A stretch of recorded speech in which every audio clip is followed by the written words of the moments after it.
Now government is no other than the soul of a nation or city, wherefore that which was reason in the debate of a commonwealth being brought forth by the result must be virtue. And for as much as the soul of a city or nation is the sovereign power, her virtue must be law. But the government whose law is virtue, and whose virtue is law, is the same whose empire is authority, and whose authority is empire. Again, if the liberty of a man consist in the empire of his reason, the absence whereof would betray him unto the bondage of his passions, then the liberty of a commonwealth consisteth in the empire of her laws,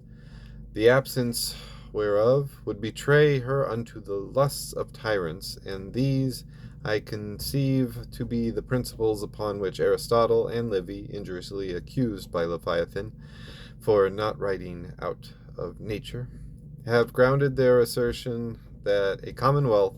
is an empire of laws and not of men.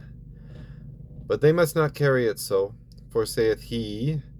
the liberty whereof there is so frequent and honorable mention in the histories and philosophy of ancient Greeks and Romans, and the writings and discourses of those that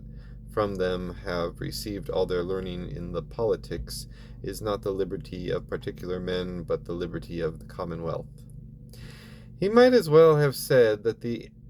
estates of particular men in a commonwealth are not the riches of particular men,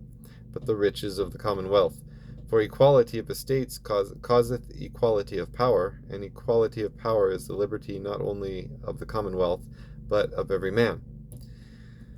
But sure, a man would never be thus irreverent with the great authors, and positive against all antiquity,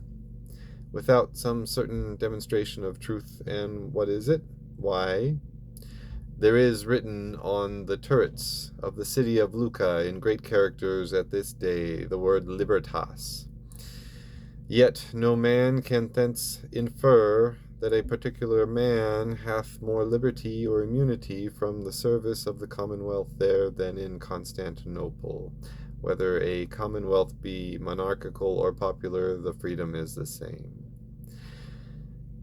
The mountain hath brought forth, and we have a little equivocation.